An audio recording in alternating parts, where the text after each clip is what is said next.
반갑습니다. 지영법사입니다. 이제 가을의 명절 추석이 다가오고 있습니다. 추석. 이 추석에 대해서 이야기를 하려면 이 추석 이름만 생각해도 좀 시적이라는 느낌이 좀 나요. 이 한자 아시겠지만 가을 저녁입니다. 이렇게 시적이고 좀 아름다운 그런 명절 이름이 있을까 싶은데 이 농경, 농사 문화를 하고 있는 이런 문화권에서 가장 상징적인 날이 이 추석이죠. 왜냐하면 이 수확의 시간, 결실의 시간을 상징하는 날이기 때문입니다. 여러분들 이게 농사를 직접 지으시지 않기 때문에 감이 잘 오시지 않죠.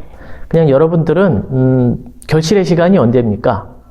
저녁하는 날이 되나요? 그러면 군 생활 중에 저녁일이 가지는 어떤 가치, 이런 걸 대입해 보면 예전 사람들이 추석이 얼마나 귀한 날이었구나, 이렇게 좀 미루어서 짐작하실 수가 있을 겁니다. 그래서 이 기쁜 날, 이 좋은 날, 가족들끼리 다 모여서 어떤 그 파티, 축제처럼 시간을 가지는 거고요. 다 모여서 하는 가장 중요한 행사가 바로, 그렇죠, 차례죠. 우리 그 조상님께 감사 인사를 드리는 이 차례. 차례 좀 잘 아십니까? 아직도 그냥 어른들이 차려놓으면 하라는 대로 하는, 그렇게 생각하시진 않죠? 좀 아셔야 됩니다. 차례. 그러니까 간단히 얘기하면 추수감사의식이에요. 사실 차례 이전에도 여러분 그 한국사 시간이나 여러 가지 경로를 통해서 배우셨듯이 요맘때쯤이면 그 하늘에 아니면 여러 신들에게 그 감사 인사, 제사를 지내기도 하고 축제를 열기도 하고, 이런 것들을 여러 기억이 나실 겁니다. 그거의 일환이었고 우리 역사 속에서 지금까지 내려오는 게 바로 이 차례죠. 차례하고 우리 제사하고 좀 달라요. 제사라고 하는 건 여러분들이 다 상 차려놓고 절하니까 비슷해 보이는데, 제사라고 하는 건 특정 인물, 그러니까 우리 조상님 중에 어떤 분을 모시고 그분을 기리는 행사라고 하면, 차례는 사실은 그 조상님들에 대한 어떤 감사 인사라고 해서 우리에게 오지만, 그 전에 삼국시대라든가 그 이전 시대에는 천지 만물에 대한 감사 인사를 담기도 하고, 또 우리나라에 그 여러 가지 종교가 들어와 있는데, 불교나 무속에서 유래된 것들은 종교적인 감사 인사도 포함하고 있습니다. 이건 다른 문화권도 마찬가지죠. 그래서 추석이라고 하는 날의 가장 중요한 행사인 이 차례는 감사 인사, 어떤 감사 인사? 이렇게 풍요로운 수확에 대한 감사 인사를 하는 그런 행사다. 근데 이 감사 행사를 뭘 바치고 했냐면 차를 올렸습니다. 그래서 차례예요. 혹시 이것도 모르시는 분들이 있을 수도 있으니까 말씀드리면, 차를 올리고 예를 갖추는 것을 차례라고 합니다. 그래서 사실은 이 제사 문화랑 혼동이 되다 보니까 차례 때도 음식을 가득 차리고, 물론 음식을 많이 차리는 것은 나쁜 건 아닙니다. 우리가 밭에서 풍요롭게 거둔 그 곡식이라든가 아니면 여러 가지 농산물들을 이제 그 조상님들에게 쭉 내어놓고 차례를 지내는 건 보기 좋은 모습이긴 한데, 원래 그러진 않았고요. 예전에는 차 하나를 놓고 이렇게 기도를 하거나 의식을 하기도 하고, 거기에 보통은 차 말고 과일 몇 가지 정도를 뒀다고 해요. 이제 다과라고 하죠. 차와 과일 정도를 놓고 감사 인사를 드리는 것이 차례였다. 그 중에 중요한 것은 바로 이 차죠. 차를 올리기 때문에 차례라고 했습니다. 차는 사실은 요새도 그렇지만 굉장히 귀한 상징적인 음식 중에 하나였고요. 특히 불교와 함께 전해진 종교적인 공약물이라고도 했습니다. 그래서 이 귀하고 종교적인 것을 바치면서 경건하게 예를 드렸던 것이 차례죠.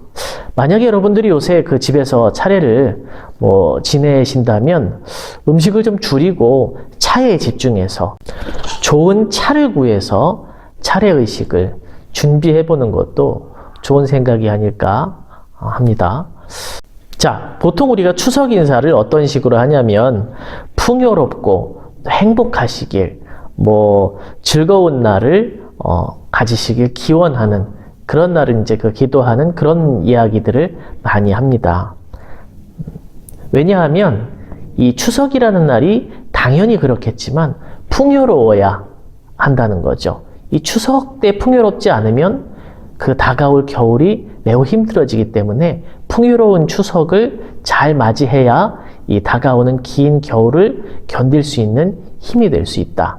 이게 추석 인사에 담긴 어떤 뜻이죠. 그래서 풍요로운 날이자 동시에 조금 더 나아가면 어려운 사람들을 좀 돌아보는 여유가 생겨서 베푸는 날이 되기도 합니다. 우리 옛말에 그런 말 있잖아요. 곳간에서 인신난다. 옛말이라고 하면 다들 긴장하시는데 곳간에서 인신난다는 게 뭐냐면 내가 좀 많이 가지고 있어야 마음도 넉넉해져 가지고 뭐라도 이렇게 베풀기도 하고 양보도 하고 당연한 이야기죠. 저도 그런 것 같습니다. 그래서 이런 추석날은 우리만 풍요로운 게 아니라 주변에 혹시 어렵고 힘든 사람이 없는지 살펴보고 베푸는 날이 되기도 합니다. 그래서 본래는 제사를 지내거나 또 차례를 지내거나 했을 때 올렸던 음식들은 다 내려서 집에서 일하는 하인들이라든가 아니면 주변에 어려운 사람들에게 베푸는 그런 풍습도 우리에게 사실 존재했거든요. 그래서 풍요로운 날이자 동시에 베푸는 날이기도 하다. 여러분들은 어떻게 생각하십니까? 여러분 스스로가 베푸는 사람 쪽이 되고 싶으세요? 아니면 베품을 받는 사람 쪽이 되고 싶으세요? 당연히 우리는 베푸는 사람 쪽이 되어야 하겠죠. 근데 베푸는 사람이 되려면 우선 마음이 넉넉해야 돼요. 마음이 부자여야지 풍요로운 사람이 되고 그래야 베풀 수가 있습니다. 그런데 이게 그런 얘기를 하죠. 마음대로 됩니까? 내 마음대로 부자가 될 수 있고 내 마음대로 풍요로워질 수 있습니까? 라고 이야기를 하지만 제가 봤을 때는 내가 부자가 되고 내가 풍요로워지는 것은 내 마음에 달려 있습니다. 왜냐하면 조금 어려운 말인데 부유함이라는 것, 부자라는 것은 실체가 없기 때문에 그렇습니다. 이게 무슨 말이냐면 어느 정도까지 되어야 부자다라고 하는 어떤 고정불변의 기준이 없다는 말이죠. 얼마나 돈이 있어야 우리가 부자고 얼마나 돈이 있지 않으면 부자가 아닙니까? 요새 지원금 주는데 88%까지 준다고 하는데 그 안에 그걸 넘어서야만 부자입니까? 아니면 예전에 유행하는 전국 상위 1%그 안에 들어가야만 부자인가요? 아니요. 저는 그걸 넘어서는 사람 또 1% 안에 들어가는 사람도 더 가지고 싶고 아직 자기가 모자란 게 많다고 불평불만하는 경우도 많이 봤고요. 힘들다고 저에게 기도를 부탁해 오시는 분들도 더러 있었습니다. 저보다 몇십 배, 몇백 배 더 부자인 분이 저에게 와서 저 좀 더 잘 살게 해주시고 사업이 성공하게 해주십사 하고 기도를 부탁하시면서 굉장히 하소연을 하실 때 안쓰럽더라고요. 저 사람은 마음은 부자가 아니구나. 풍족하지가 않구나. 풍족하다는 것, 부자라는 것은 결국 내 마음에 달려있구나. 반대로 적게 가지고 나보다 훨씬 어려운 상황에 있더라도 그 자체로 행복하게 느끼면서 또 더 어려운 사람을 보면, 더 힘든 사람을 보면 조금씩 베풀려고 하는 그런 마음을 내는 사람도 사실은 굉장히 많습니다. 어떤 부유함이라는 게 고정적인 게 아니라는 거죠. 고정적인 기준이 없다고 하면 무엇이 기준이 되느냐? 내 마음이 기준이 됩니다. 내가 부유하다, 풍족하다, 만족스럽다라고 생각하면 그 순간부터 나는 풍족한 사람이 되는 겁니다. 이때는 당연히 내가 지금 가진 것에 만족한다는 말이죠. 오해하시면 안 되는 게 열심히 살지 말자. 만족한다는 게 뭐 지금 이 순간에 안주하는 걸로 충분하다. 이런 말씀을 드리는 것이 아닙니다. 열심히 사는 것과 별개로 순간순간의 만족함과 풍요로움 그리고 행복함을 느낄 줄 아는 것은 그 자체로 중요한 능력이라는 거고요. 만족하지 못하는 마음을 가지면 이것이 점점 내가 가지지 못하고 열심히 살면서도 이것에 응답이 없는 부분에 대해서 세상에 대해서 아니면 특정 어떤 사람에 대해서 피해의식, 분노, 적개심 이런 것들을 자꾸 유발할 수가 있어요. 그리고 피해의식, 적개심이나 이런 미움들을 마음속에 품고 살면 그 자체로 병든 마음이 되고요. 삶이 행복하지 않는 불행으로 갈 수밖에 없는 그런 병든 삶을 살 수밖에 없습니다. 저는 이 피해의식 굉장히 위험하다고 생각하거든요. 세상의 모든 그 묻지마 살인, 묻지마 범행, 세상에 대한 뭐 무조건적인 분노 표출 다 피해의식 때문에 일어나는 일입니다. 내가 남에게 피해받았어. 나는 더 많은 배려를 받아야 해. 이렇게 굳게 믿고 세상에 대해서 끝없이 분노를 분출하는 그 사람은 일단 본인의 삶도 뭐 더 이상 해결책이 없을 정도로 망가지게 되고 세상에도 암적인 존재가 됩니다. 정말 없어져야 되는 존재가 될 수밖에 없는 거죠. 그냥 삶 자체가 병들게 되는 겁니다. 그래서 지금 있는 것에 만족하고 지금 있는 것에 풍요로움과 행복함을 느낄 줄 아는 것, 이것이 바로 마음의 건강함이라고 할 수가 있죠. 자, 이런 부자의 마음, 자존감이 충족한 마음을 가지게 되면 혹자는 뭐 자만심, 오만함 이런 쪽으로만 흘러가지 않느냐, 그런 쪽으로 흘러가지 않도록 자기가 마음을 잘 다스려야 됩니다. 그런데 이 풍족한 마음, 실제로 풍족하건 다른 사람이 봤을 때는 그렇지 못하건 상관없습니다. 내가 만족스럽고 내가 행복하면 됩니다. 근데 그 풍족한 마음이 오만함과 자만심으로 흐르지 않도록 잡아주는 그 행위가 뭐냐? 이 감사할 줄 아는 거죠. 내가 지금 누리고 있는 것이 나의 능력도 있지만 많은 사람들의 도움과 배려와 그런 보살핌 속에서 이루어지고 있다. 그렇지 않습니까?